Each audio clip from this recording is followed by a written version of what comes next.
All right, good morning, everybody. Welcome to our Sunday service. My name is Thomas. I'm part of pastoral staff here. Again, shout out to everybody who joined us in prayer on Friday. That was really encouraging for us to take this Lent season as a church to have a space to pray for the church and to pray for each other and to lift up our own burdens as well.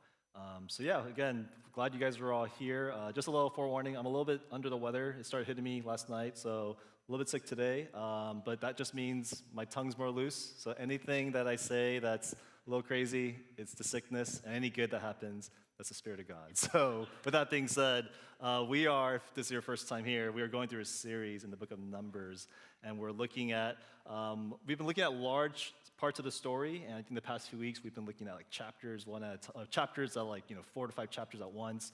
Today, though, we get to just look at a short passage in Numbers chapter 25, and so if you have your Bibles, you can turn to Numbers chapter 25, and it's also in your programs, but here at our church, we believe when we read the scriptures, our God is alive and speaking. So can we all rise as we read from Numbers chapter 25? I'm going to start in verse 1, and we're going to read all the way to verse 13. So the passage reads, "While Israel lived in Shittim, the people began to whore with the daughters of Moab. These invited the people to the sacrifices of their gods, and the people ate and bowed down to their gods. So Israel yoked himself to Baal of Peor, and the anger of the Lord was kindled against Israel. And the Lord said to Moses, 'Take all the chiefs of the people and hang them in the sun before the Lord, that the fierce anger of the Lord may turn away from Israel.' And Moses said to the judges of Israel, 'Each of you kill those of his men who have yoked themselves to Baal of Peor.' And behold, one of the people of Israel came and brought a Midianite woman to his family in the sight of Moses and the sight of the whole congregation of the people of Israel, while they were weeping in the entrance of the tent of meeting. When Phinehas, the son of Eleazar, son of Aaron the priest, saw it, he rose and left the congregation and took a spear in his hand and went after the man of Israel into the chamber and pierced both of them, the man of Israel and the woman, through her belly. Thus the plague on the people of Israel was stopped. Nevertheless, those who died by the plague were 24,000. And the Lord said to Moses, 'Phinehas, the son of Eleazar, son of Aaron the priest, has turned back my wrath from the people of Israel, in that he was jealous with my jealousy among them, so that I did not consume the people of Israel in my jealousy. Therefore say, behold, I give to him my covenant of peace, and it shall be to him and to his descendants after him the covenant of a perpetual priesthood, because he was jealous for his God and made atonement for the people of Israel.'" This is the reading of God's word. Let's all pray together. Father in heaven, I pray for everyone here, whatever weeks we may have had and whatever weeks might lie ahead. Help us in this present moment to be still, for your word to renew our minds through the power of the Spirit, to be able to open our eyes to see what you have to say and be able to reveal the beauty of who you are. Even in a story like this, help us understand more deeply you and help us to more deeply understand your calling for us. In Jesus' name, amen. You may be seated. Has anyone ever heard of this term called the vibe shift? It was a term coined by this cultural commentator named Sean Monahan back in 2021, post-lockout. So this is when, COVID happened and everyone was locked in, and all of a sudden 2021 happened and all the restrictions got lifted. And what's interesting was, life, it wasn't the same. Everyone thought that, the world we'd enter back into was pretty much the world that we were locked out of. But there are some subtle things that were just really different. And Monahan, he kind of coined that phrase. There's a vibe shift that he sees in the culture. A vibe shift, pretty much what it refers to is this cultural mood change where what used to feel in is suddenly outdated. Nobody declares it. Nobody says this is in, this is out. But it's just kind of something that happens. I saw a picture, New York Times actually showed an imagery of this, people used to think this stuff was in. You guys remember this? These images. It's wow, if someone posted this stuff, it's what, girl boss? What is that? And yet for a lot of us, if you scroll back to your social media, you would see we might have been familiar with images like this, or we might have posted stuff like this ourselves. And again, no one says that these things are cringe or weird now, but it just kind of happens. Just our fashion has changed, our music taste has changed, our outlook on life has changed. It's what he calls, again, a vibe shift, a slow, subtle shift that takes place. And one thing that Monahan said that was most telling was, and you know what's the most shocking part? The most biggest, shocking, like, he couldn't get his mind around with the vibe shift that happened was it's no longer the millennials who are setting the vibe. It's Gen Z. They call millennials. You guys ever heard the term chuggy before? Look it up. There's a term called chuggy. If you don't know what that is, you probably are chuggy. It's pretty much like you try to be cool and relevant, but it's kind of cringe. All the Gen Zers, they just have like on TikTok and stuff, they just make fun of millennials. Like, you guys think you're so cool, and you're not cool anymore. And Monahan was so shocked because I think he's a millennial. He's like, oh my gosh, like we used to be young, and we used to be the trendsetters. But now Gen Z post-COVID has taken over. Nobody declared it. It just kind of happened. A vibe shift has taken place. I bring this up because a vibe shift is not always loud or obvious, but again, it's very subtle. Everything is different, and we see that happen in this chapter that we just read, Numbers chapter 25. The story of Numbers, as we've been talking about, it's a story of God rescuing a people called Israel from Egypt and slavery. They went over to Mount Sinai to receive the law. They were in the wilderness for the past 38, 40 years, and now they are at the plains of Moab, right at the border of the Promised Land. And we learned that this story of Israel's journey, it's actually dealing with two different generations. You had the first generation Israelites, those who were rescued from the Exodus, and they're the ones who went to Mount Sinai, and they're the ones who were journeying most of the time in the wilderness. But most of them, what we saw on the journey, they all actually really struggled, and they actually went through not necessarily they weren't the best generation, if you could call them that. I mean, they were slaves most of their lives. They did get rescued, but they were complaining, they were rebelling, and then eventually they all died in the wilderness, that entire generation, except for Caleb, and except for Joshua, and except for Moses, although Moses, he's going to die very soon. And we saw from last week that actually after this first generation, there's what's called the second generation of Israel. And the second generation is now going to be where the story shifts to. And the second generation, they are interesting, where they're a little bit different than the first gen. Because for the second generation, in the beginning, it's a fresh start, because everyone's dead in the first gen. They have military victories. That was Numbers 21, where they're defeating different enemies. And even the last week that we saw, there's a story of God, how he has blessed them, and he reverses the curses into blessings with Balaam. And so when you look at the second generation, just camped at the plains of Moab, about to cross the borderland. Again, and we've been here before. The first generation, they were about to enter the promised land, but then remember the spies, they said like they don't want to go, so that whole generation got cursed. This generation here, they're at the same place, and they're going to cross, and you almost look at this thinking, oh, there's a lot of promise. There's a lot of promise that's happening. You can almost sense, again, a vibe shift happening with this generation. And while there is, for sure, a vibe shift that's happening, the story today would tell us it's not the type of vibe shift that we were hoping for. Again, last week, Numbers chapter 22, 24, you had this king named Balak who was the king of Moab, and he was afraid of Israel. And so he hired Balaam to send curses on them, but Balaam, he can't curse them. Yahweh refuses to curse Israel. So Balaam, what he does is, because he can't curse Israel, he's going to try to get Israel to, in a sense, curse themselves. We learn later in Numbers chapter 31, it's referring to the story we just read. It describes, behold, these on Balaam's advice caused the people of Israel to act treacherously against the Lord in the incident of Peor. Chapter 31 Numbers refers back to the story we just read, saying Balaam did something to cause Numbers 25 to happen.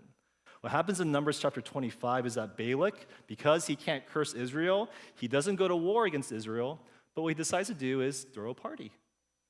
Balak throws a party for the Israelites, where Moabite women, they come and they invite the Israelites to come and eat with them, to drink with them, to have sex with them, and to eventually worship with them. And what ends up happening is we have a vibe shift in the second generation of Israel, not moving towards Yahweh, but moving further and further away from him, drifting away.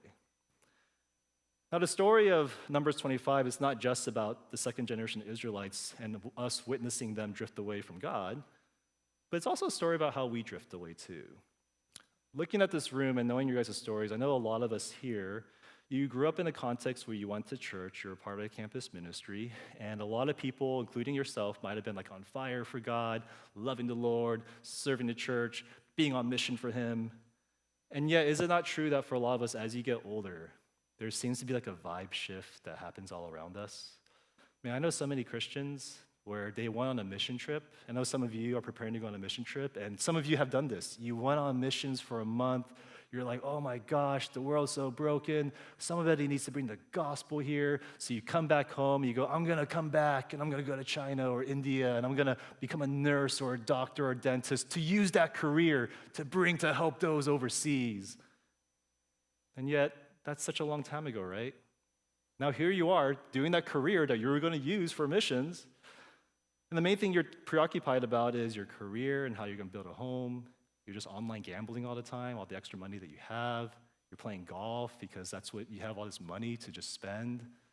That vow that you made in the mission field is just like gone.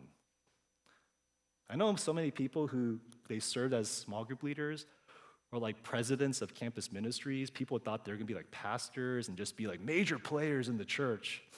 And now when you see them, like they barely go to church. Like they're barely here. I know friends who were devoted to the faith, who read their Bibles and posted on Instagram different Bible verses. They tried to evangelize to like me when I was in college. And now when you see them like in their 30s and their 40s, they're publicly deconstructing their faith, their Instagram, it's like wild stories that are out there.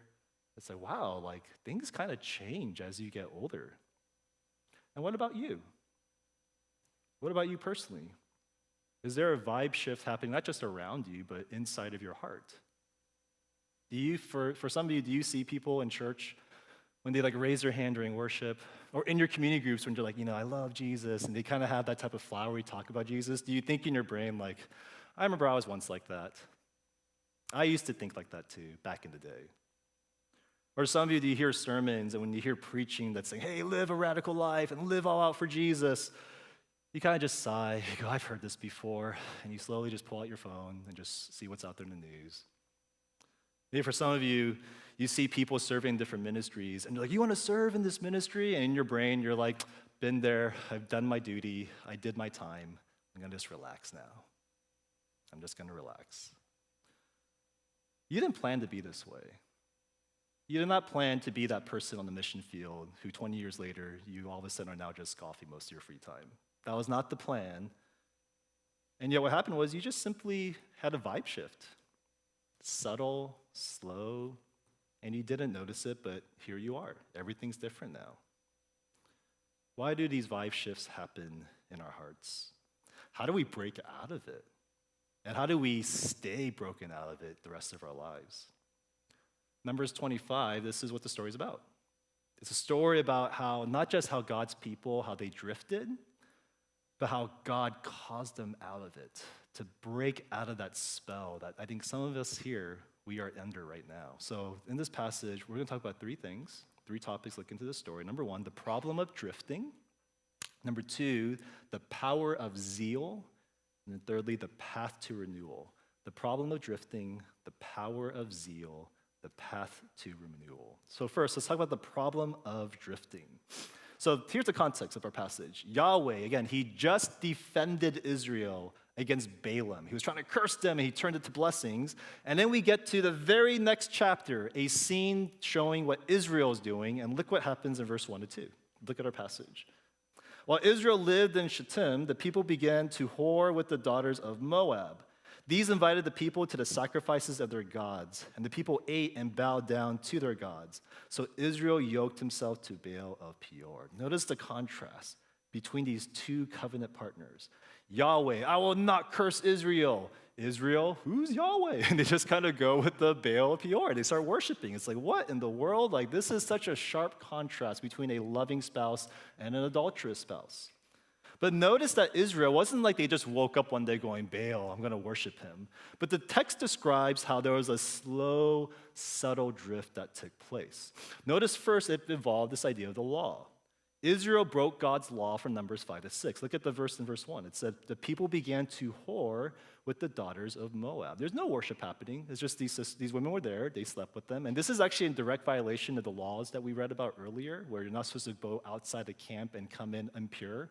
But they don't care. They just broke that law, small compromise.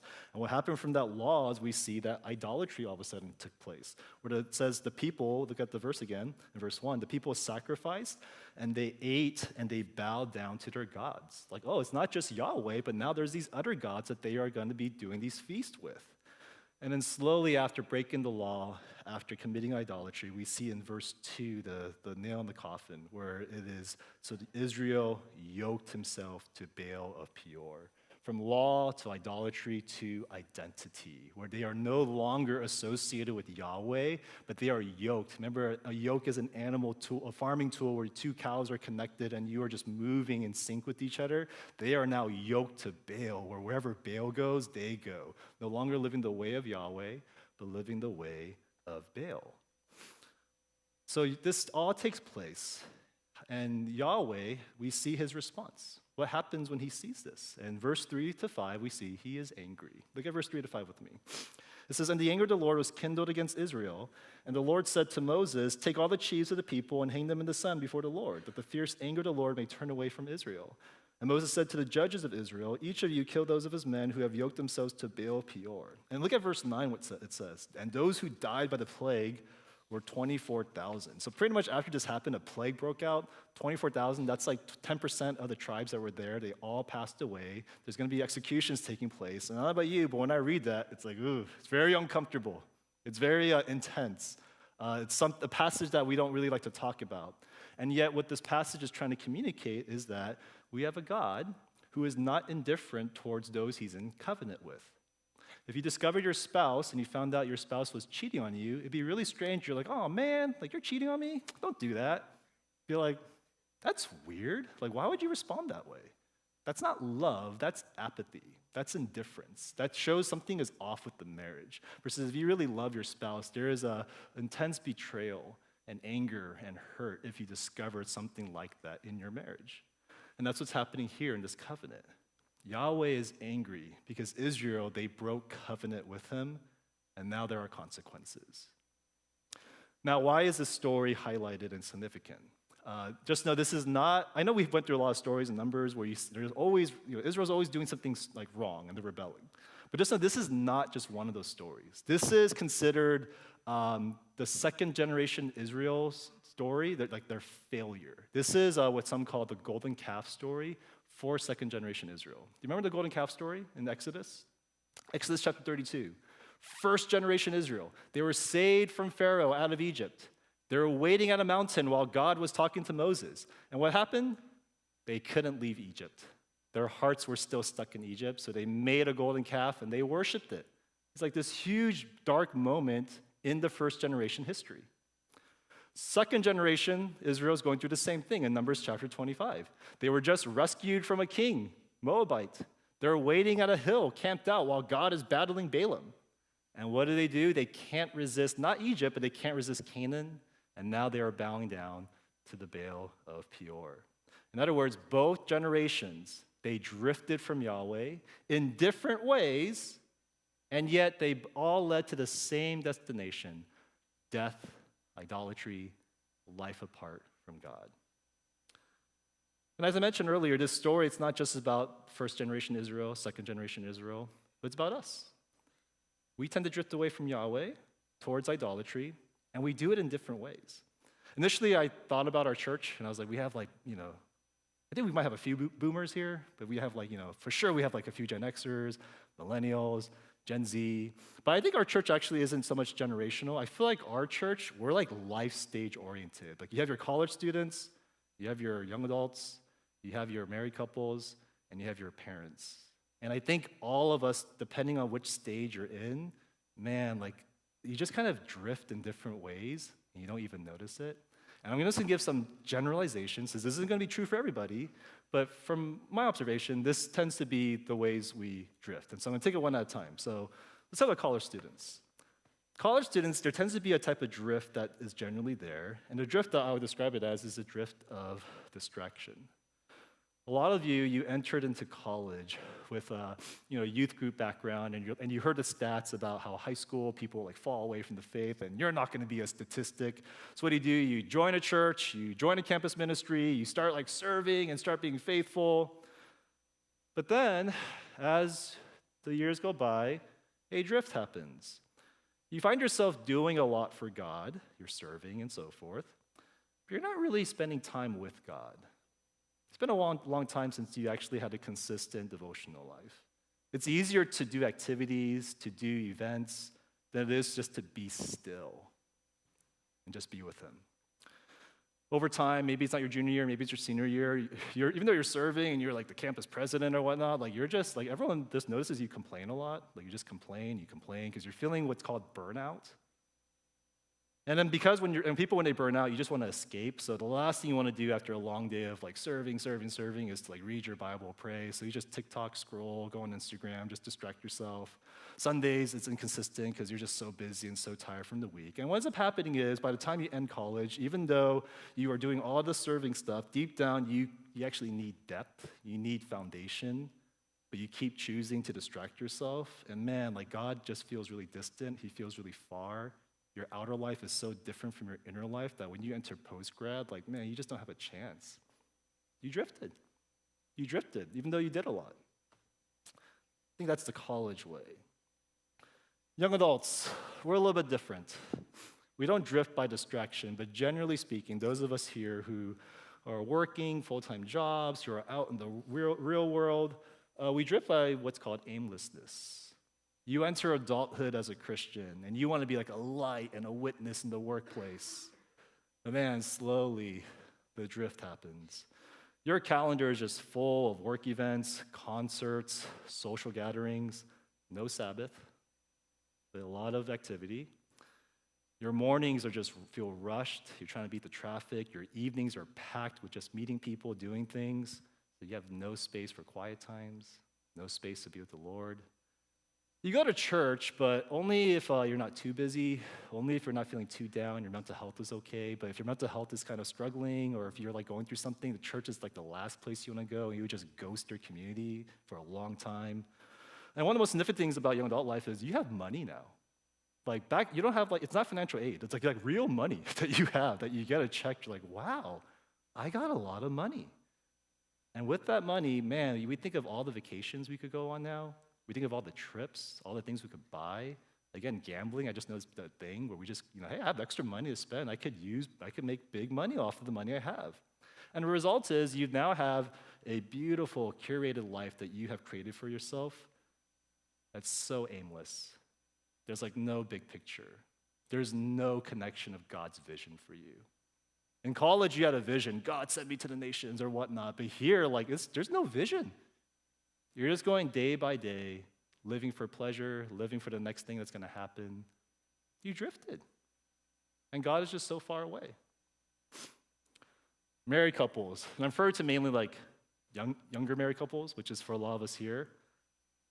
The drift for a lot of married couples, I think in our context, it's not distraction, it's not aimlessness, although it could be both of those too. But I think the biggest one that's there in our OC area is comfort.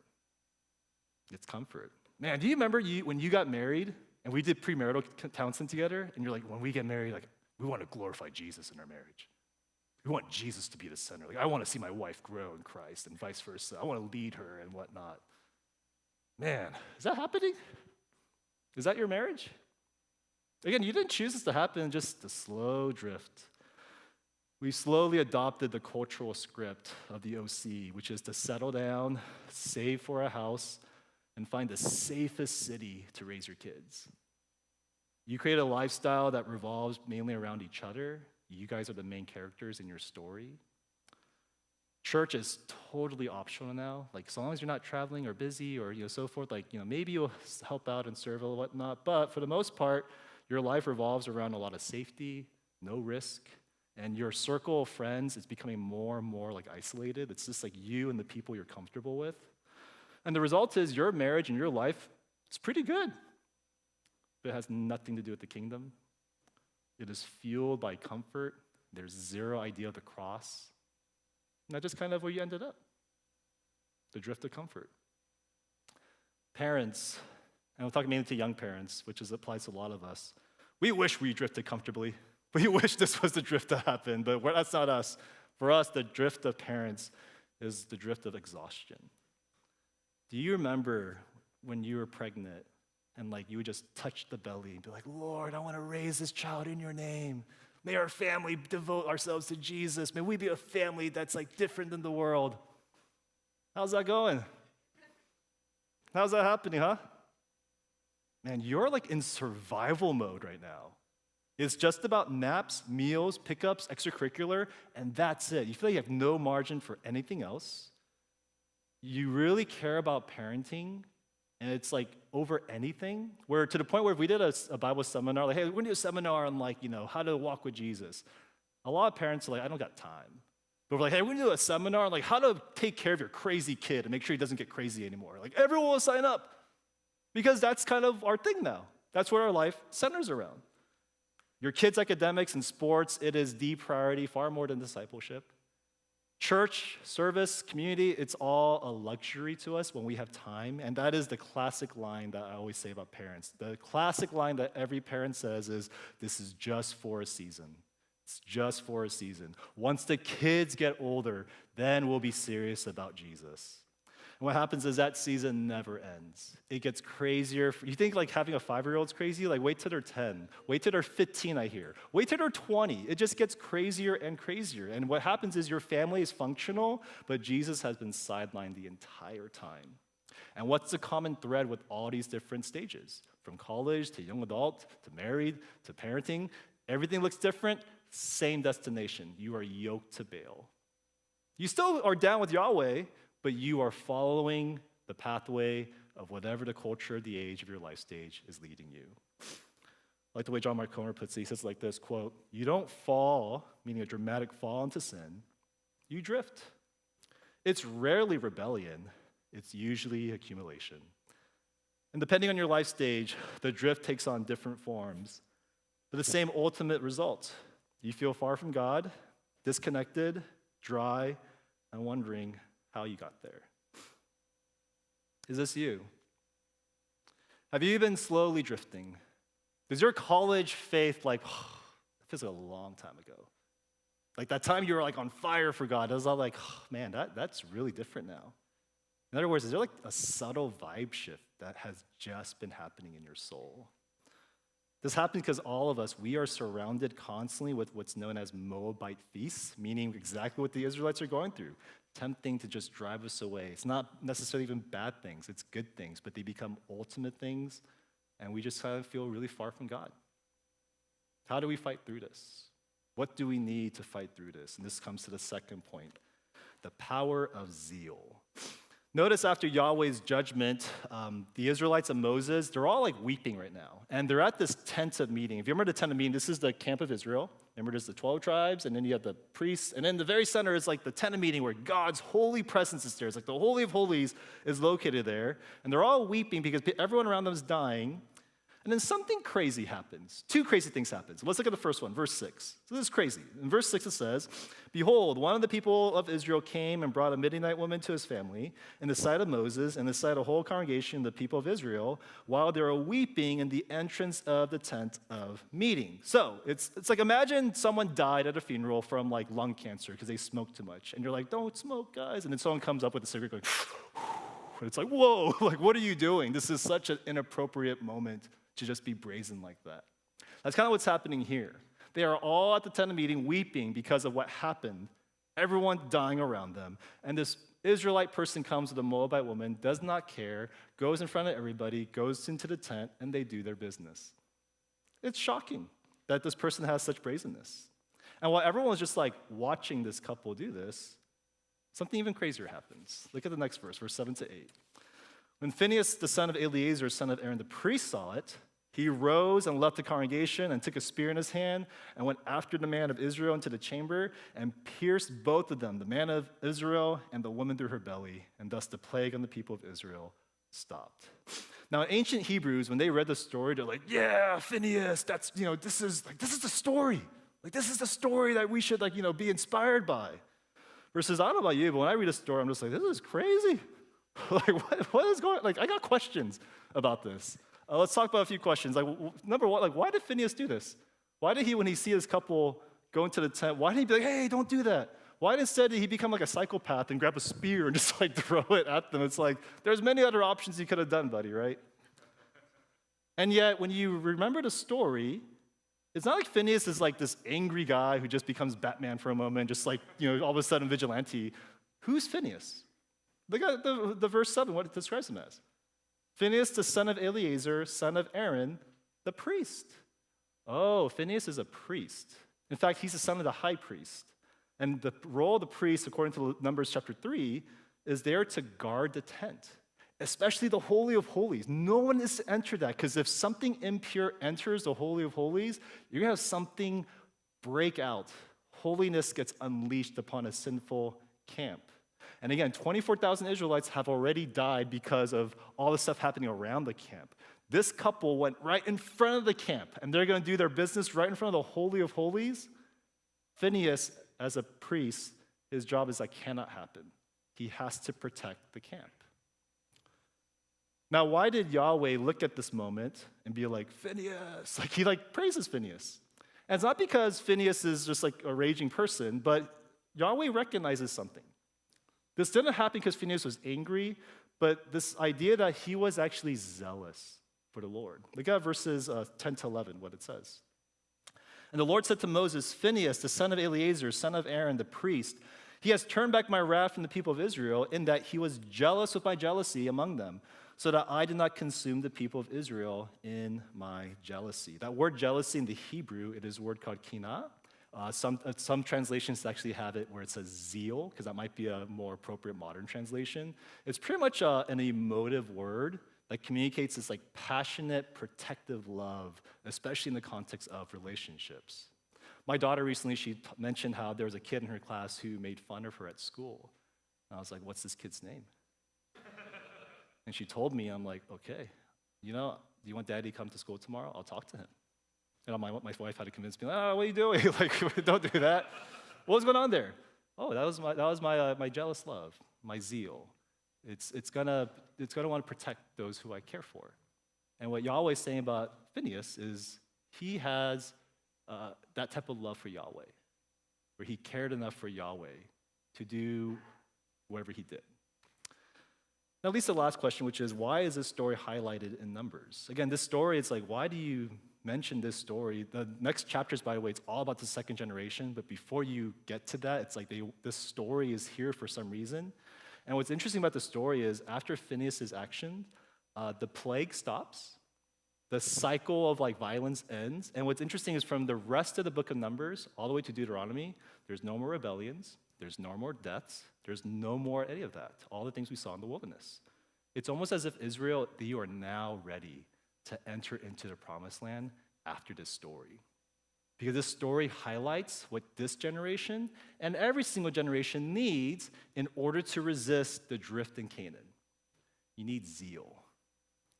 Zeal for the Lord is what's needed to navigate through every life situation you're in. And this is what our generation needs as well. A zeal for the Lord. Do you have it? Do you know what it looks like today? What does it mean to have zeal for the Lord today? The text kind of tells us. Again, Moses, Israelites, they saw this happening, the man and the woman in the tent, and they're all watching. And they're weeping too, so they care about this. But Phineas, he sees it, and he does something about it. And it reveals to us what zeal is. Zeal is, to summarize, it's caring for what God cares for and being willing to do something about it. You care for what God cares for, and you're not just going to care, but you're going to do something. The problem for a lot of us is, we care about things, but we don't do anything. Or we do something, but we don't care about what we're doing. For those of us who you have passion and you care about something, but you don't do anything about it, that's not zeal. That's sentimentality. You're a nice person. You're like, oh, I really care about that. But nothing looks different. It's just sentimental people if you have a room full of people like that. Versus others of us, we do a lot, I'll do it, but you don't care, and people know you don't care. And when you're living like that, that's religiosity. You're just doing religion. You're just kind of going through the motions. And Yahweh does not praise any of that. Yahweh is like, I want zeal in the people. People who care about what I care about, and they're willing to do something about it. Because that's what's going to cause transformation to happen. That's going to be what sustains you and others around you. Do you have zeal? What does this look like today? When we think of zeal, I don't know about you, when I think of like a zealous person, I think of like crazy stuff. Like, I mean, the story, like it's a spear. It's like, that sounds crazy. Or we think zeal, like, I'll live for you for the rest of my life overseas. Like, we think that as being zeal, but I'd actually argue zeal is way more to the common folk. It's very down to earth.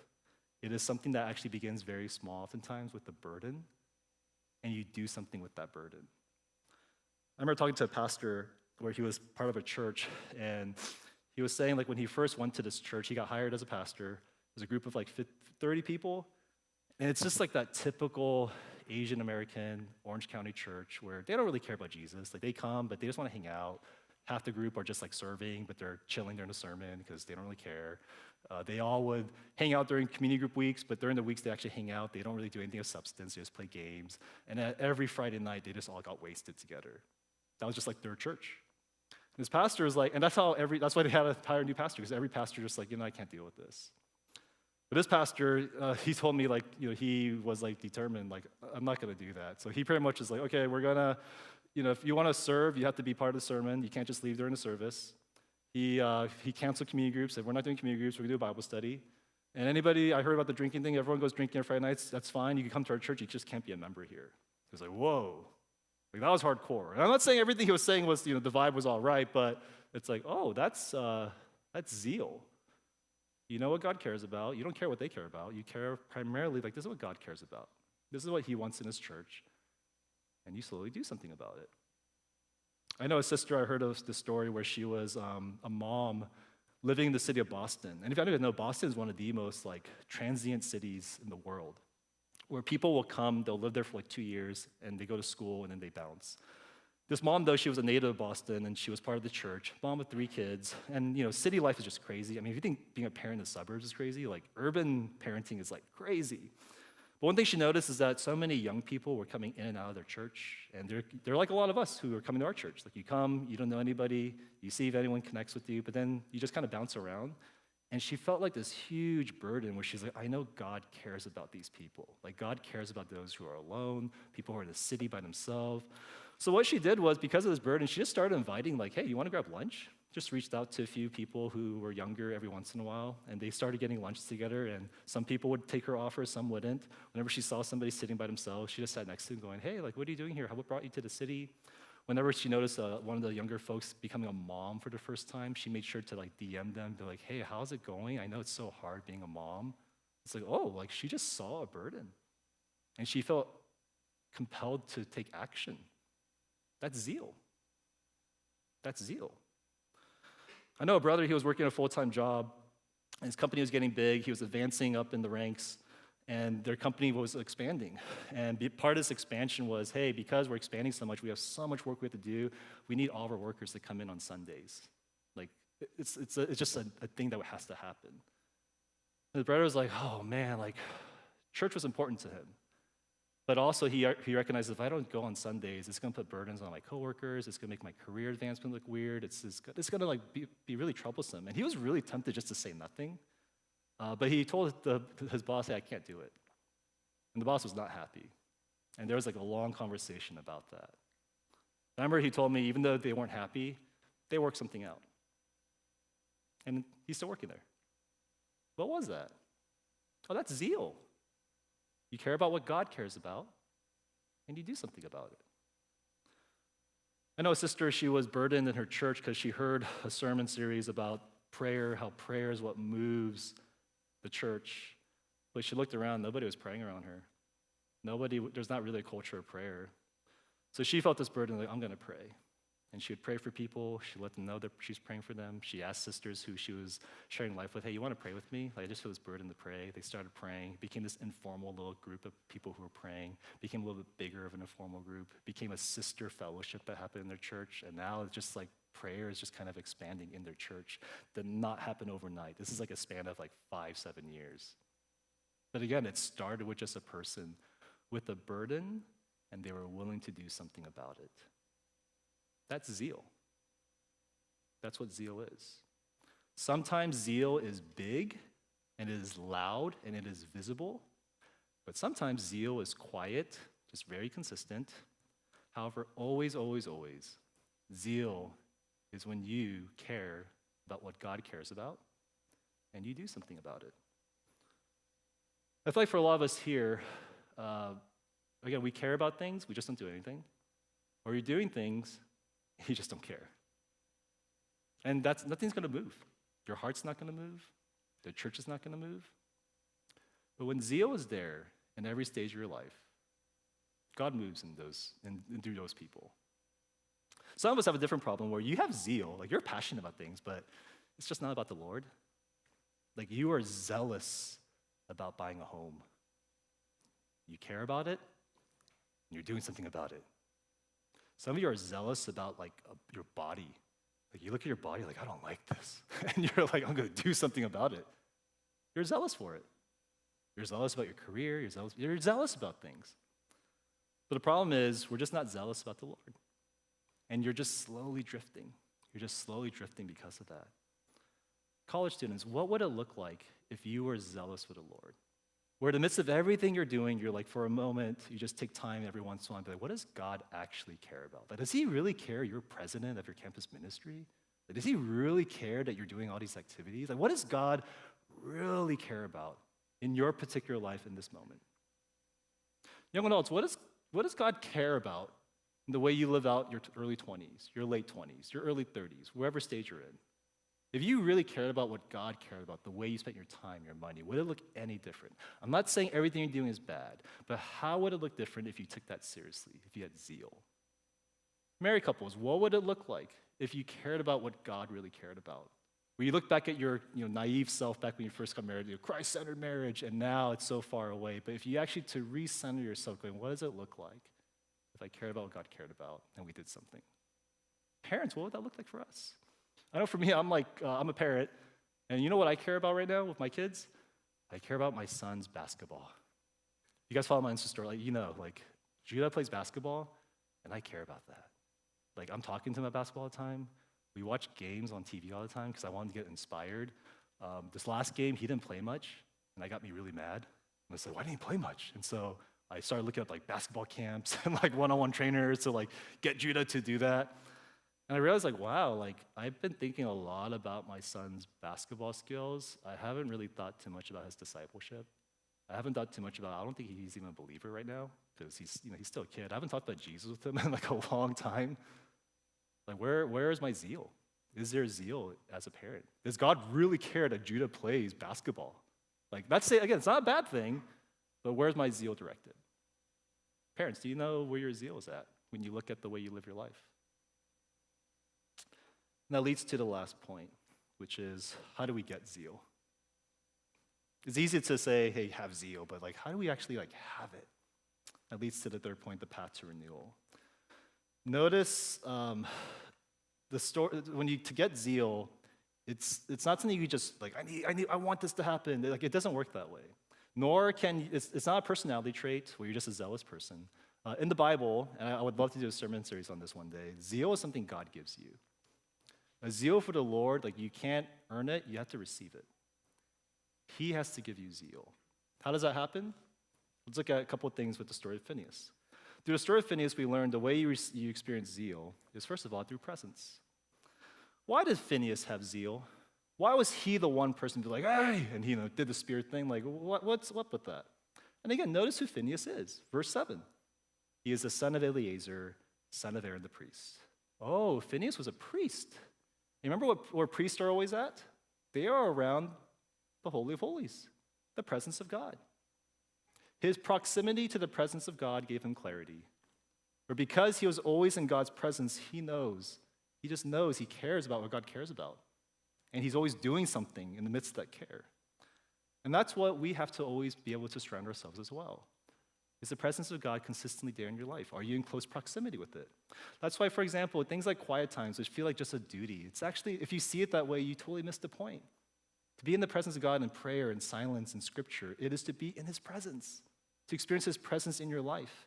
When you come to worship on Sundays, it's not just a duty that we check off where I heard the sermon and therefore I'm good.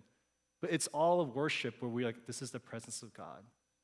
And through the presence of God, this is where zeal could actually transpire. Where even though you're distracted college students, worship is where the zeal comes in to break through that distraction.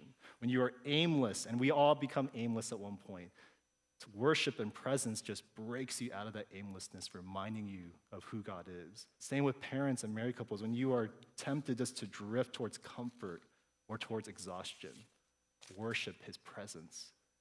It awakens something in his people. We need his presence in our lives. Secondly, what awakens us is story. Phineas is interesting where he is the first person in the Bible to be called zealous. The zealots actually got their tradition, they look back at Phineas as the first zealot in the Bible. So he's the first person to be called zealous, he's not the last. King David, he called himself zealous for the house of God in Psalm 69.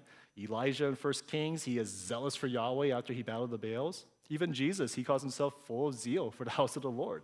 In other words, Phineas, his story inspired people to be zealous, to remember that even if we drift, we are inspired by somebody who actually shows a different way. I mention this person a lot, but there's a sister in our church named Saya who every time she comes and brings a new person to our church, it just does something to me. I'm like, okay, I need to evangelize. I need to it just does something in me because you just see somebody who's like, oh, that's zealousness. That's someone who's busy with being a wife and having children, and yet the mission of God is just there in their lives, taking steps and actions for that.